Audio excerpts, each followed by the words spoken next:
What would you do if you saw an old man in tears, standing alone in a courtroom, while the world judged him guilty before even hearing his story? This isn't just about justice, it's about truth. And today, everything changes because of one man, Keanu Reeves. But before we begin, don't forget to subscribe and turn on notifications if stories of truth, compassion, and unexpected heroes move you. Because here, on Legends and Stories, we don't just tell stories, we bring the heart behind them. Now, let's begin. The courtroom was silent. Not just quiet, silent. The kind of silence that feels heavy. The kind that falls just before something important happens. Sunlight spilled through the tall windows of the courtroom, painting golden lines across the worn-out wooden floor. The benches were filled with curious onlookers, some journalists, and a few people who had no idea why they were really there, other than that something unusual was happening. At the center of it all stood a man. Not a celebrity, not a politician, just a man. He looked to be in his early 60s. His hands were shaking slightly, his white shirt a little wrinkled, his eyes bloodshot from a sleepless night. But more than that, he looked like someone who hadn't been heard in a long, long time. His name was Arthur Bell. And today, he was being accused of a crime that could change the rest of his life. The judge hadn't spoken yet. The prosecutor was still reviewing notes. And Arthur, he just stood there, looking straight ahead toward someone we couldn't yet see. But then, the courtroom doors opened, and in walked Keanu Reeves. He wasn't surrounded by security. He wasn't dressed like a star, just a simple black suit, his long black hair slightly tucked behind his ears, and a calm, focused look on his face. But when people saw him, they gasped. Wait, is that Keanu Reeves? Whispers filled the room like wind through tall grass. Keanu didn't say a word. He walked slowly, down the center aisle, and, without hesitation, stepped beside Arthur. He didn't look around, didn't acknowledge the cameras or the stares. He just placed a firm, steady hand on Arthur's trembling shoulder. And in that instant, the room went completely still. Even the judge froze. No one could understand what was happening. Why was Keanu Reeves standing beside a man accused of fraud? Why would he show up here?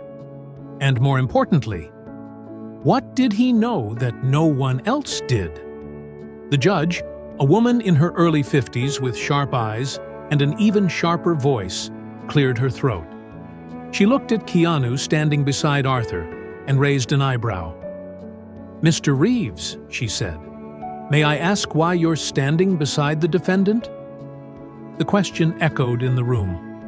Keanu looked at her, then back at Arthur, whose eyes were now filled with confusion, disbelief, and maybe, for the first time in days, a flicker of hope.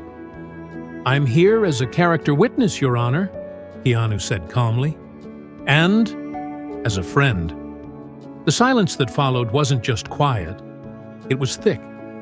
The prosecutor leaned forward, startled. Even Arthur turned slightly, whispering, "Keanu, you don't have to." But Keanu gently squeezed his shoulder. "I want to." The judge took a beat. "We'll allow it. Please, take a seat for now." Keanu nodded and sat behind Arthur, his eyes never leaving the man. Across the room, people whispered, "Since when are they friends? What is going on here?" But Arthur knew. He remembered. And as he took the stand, everything that led him to this moment began to rush back. Arthur Bell wasn't a criminal. He was a retired mechanic who'd spent 4 decades working on cars for people who couldn't afford dealership prices. He never overcharged, never cut corners. He lived in the same small apartment for 30 years, paid his taxes, and minded his business. But a few months ago, everything changed. He was accused of altering inspection records, falsifying paperwork on a car that had later been in a fatal crash. The prosecution claimed he had knowingly approved a vehicle that wasn't roadworthy. To them, it was an open and shut case. But Arthur, he just kept saying the same thing. I didn't do it. Problem was, he couldn't prove it. No cameras, no receipts, no witnesses, or so they thought. Flashback, 1 year earlier. It was a rainy Tuesday morning. Arthur had just opened the doors to his tiny repair shop, one of those places you'd drive right past without even noticing. A motorcycle pulled up, and off stepped a man in a rain-soaked hoodie, jeans, and a quiet energy that immediately filled the air. Arthur glanced up from his paperwork and raised an eyebrow. "You're a little early," he joked. "Most people don't bring bikes in during a storm." The man took off his hood and extended a hand. "Hi," he said with a half-smile. "Keanu." Arthur blinked. "Wait, Keanu? Reeves?" The man shrugged. "Just Keanu's fine." Arthur smiled and shook his hand. "What can I do for you?" "My bike's been making a weird sound when I shift gears. You came highly recommended." Arthur chuckled. "Well, that's a first." From that moment on, something clicked between them. Keanu didn't treat Arthur like a service worker. He didn't rush him. He didn't ask for favors. He just talked. And Arthur? He listened. They talked about engines, the beauty of things built by hand, and eventually about life, about loss, about the kind of silence that creeps in when the world moves on. But your grief doesn't. Keanu had come in for a repair, but he left with something else. Respect. Back in the courtroom, Arthur sat with trembling hands. The prosecutor rose. "Mr. Bell," she said, "is it true that you approved the inspection of a 1998 sedan on March 3rd without conducting a full diagnostic?" Arthur swallowed hard. "No, ma'am. I ran the full check. I remember because the car had an unusual rattle in the front axle." "And yet," the prosecutor pressed, "you have no documentation to support that." Arthur looked down. She was right. The paper trail was incomplete. "Because," Arthur's voice cracked, "my shop computer crashed a few weeks later. I had no backups. I didn't know how to recover the files." The prosecutor turned to the jury. How convenient. Arthur closed his eyes. It was happening again. People assuming, judging, believing the worst. Until a voice from the back of the room cut through the air like a blade. "I can confirm his story." It was Keanu. The entire room turned to face him. He stood slowly, calm, composed, yet with a fire in his eyes no one had seen before. "I was in the shop that day," he said. "I remember the car. I remember the customer. I remember the rattle. And I remember Arthur refusing to release the vehicle until it was safe." The prosecutor raised an eyebrow. "And how exactly do you remember this so clearly, Mr. Reeves?" "Because," Keanu said, stepping forward, "that car belonged to my friend's son.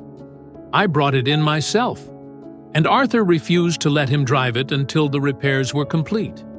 He didn't just do the right thing, he went above and beyond." The judge looked at Keanu for a long moment, then at Arthur, then back at the prosecutor. "Mr. Reeves," she said slowly, "are you willing to testify under oath?" "I already am," he said, "not by law, but by something more important. Truth." The room went silent again. Arthur blinked back tears. For the first time, someone believed him. Someone stood beside him. And that someone was Keanu Reeves. The courtroom had never felt so still. Even the hum of the fluorescent lights above seemed to fade into silence as Keanu Reeves stood there, calm, confident, and utterly sincere.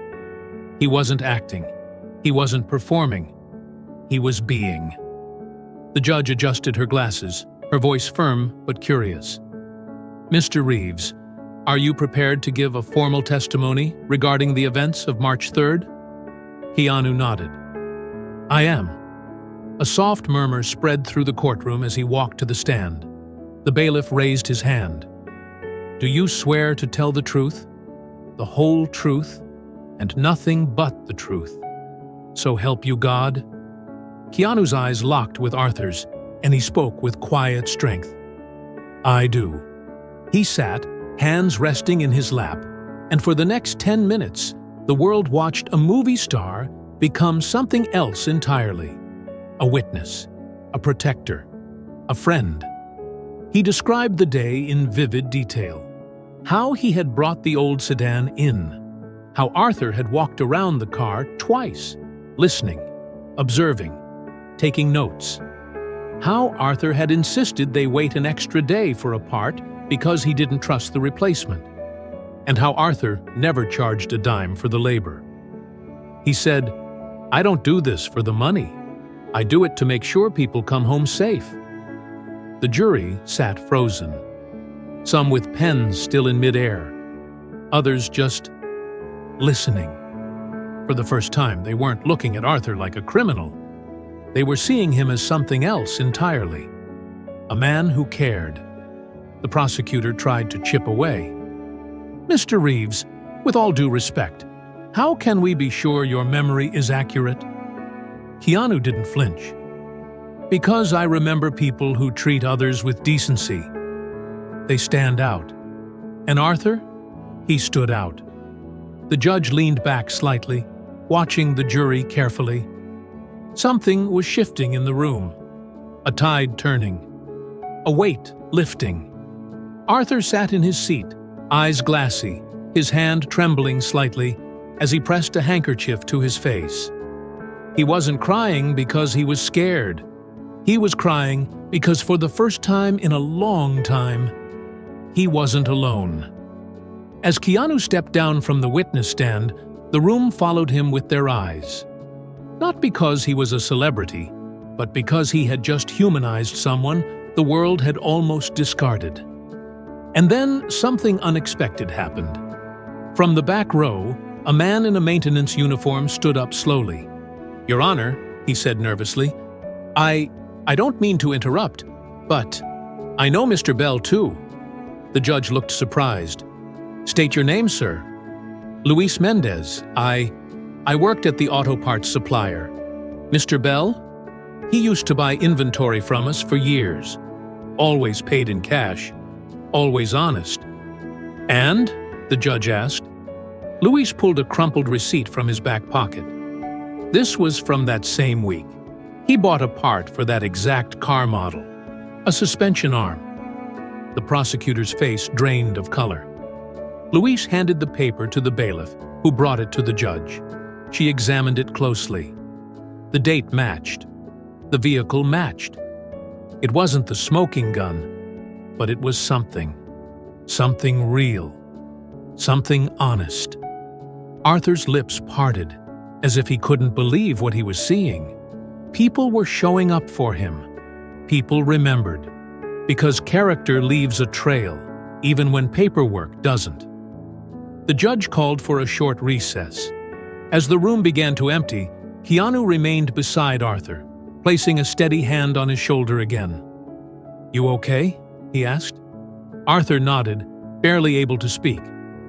"You didn't have to come," he whispered. "I had to," Keanu replied. "The world needs to see people like you for who they really are." Arthur blinked slowly. "What if they still think I'm guilty?" Keanu looked him in the eye. "Then they're not paying attention." The courtroom wasn't just a place of judgment anymore. It had become something else, a stage for redemption. And as they prepared to reconvene, no one, not the jury, not the crowd, not even the prosecutor, could ignore one undeniable truth anymore. Arthur Bell was more than his accusation. He was a man worth fighting for, and Keanu Reeves had just changed everything. As court resumed, A different energy filled the room. No one whispered anymore. No one checked their phones. The buzz had shifted from curiosity to conscience.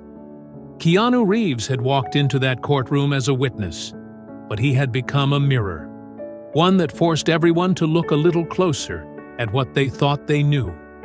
And now, with the receipt from Luis and Keanu's detailed account, Arthur Bell wasn't just a defendant, he was a human being. The defense attorney rose, a woman named Diane Cole, mid-50s, sharp-eyed, soft-voiced. Until now, her arguments had been overlooked, brushed aside by a strong prosecution. But now she had momentum. She stepped to the center of the room and addressed the jury. For weeks, my client has been painted as a criminal, a thief, someone who took what didn't belong to him. She paused, walking slowly in front of them. But today, what have you really seen? A beat of silence.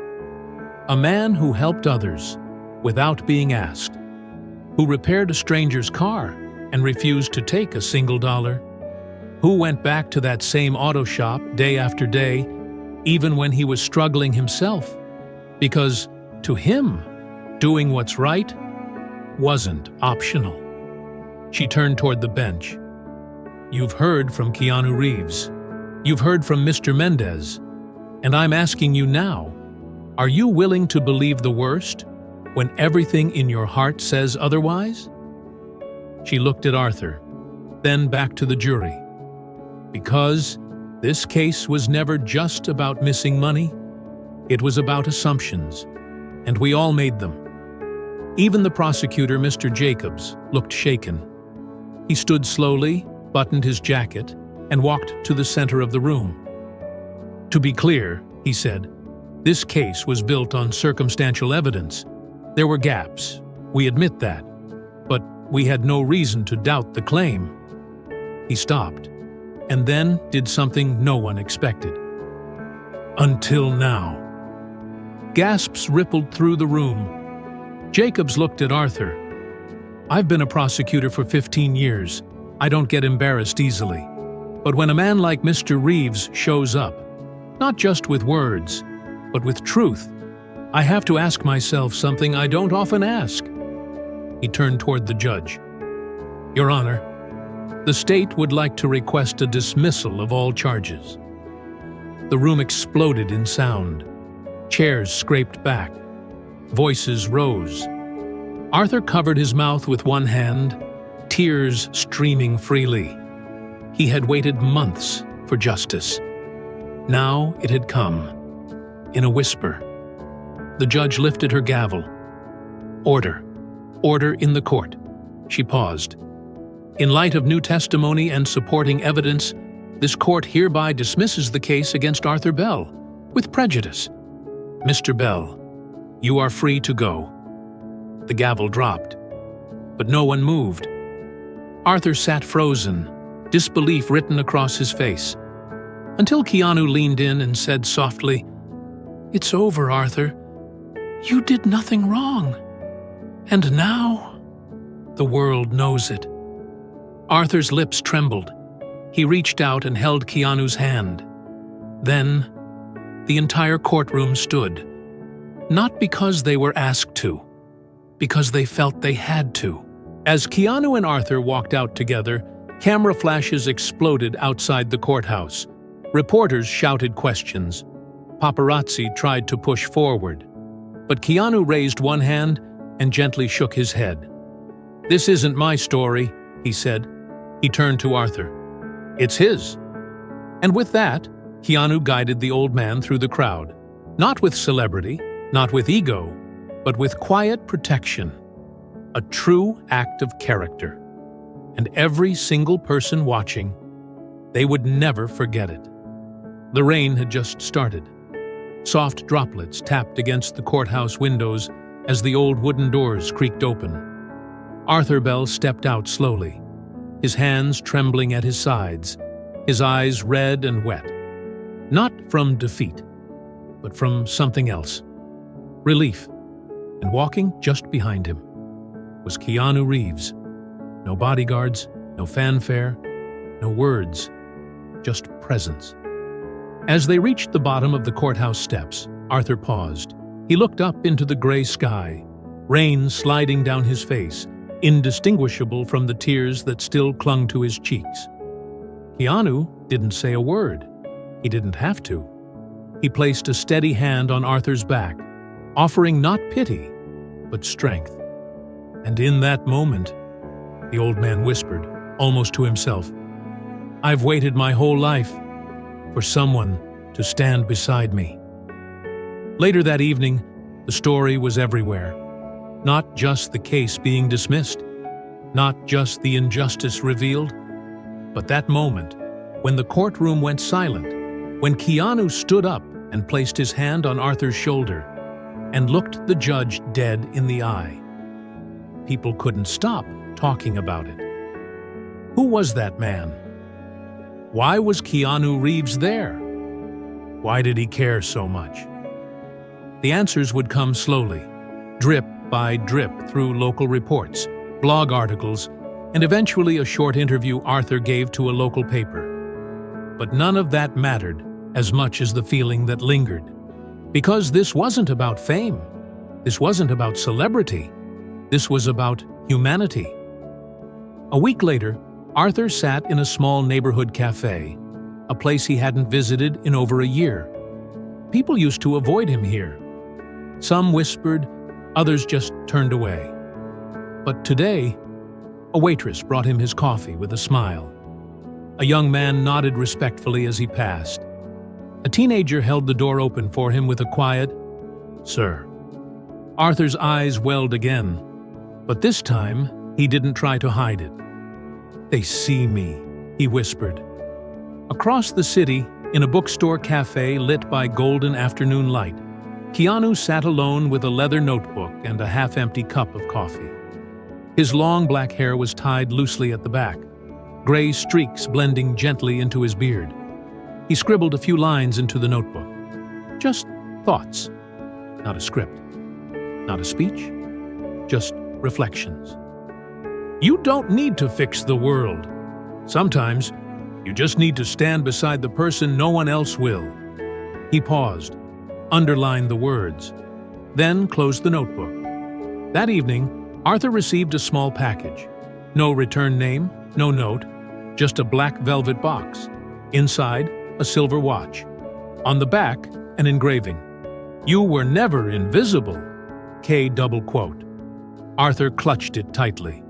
For a man who had once felt the world had moved on without him, this wasn't just a gift. It was proof. Proof that he mattered. Proof that someone had seen him. On social media, the story continued to spread. But not as Keanu defends old man in court. It became something else entirely. This is what quiet heroism looks like.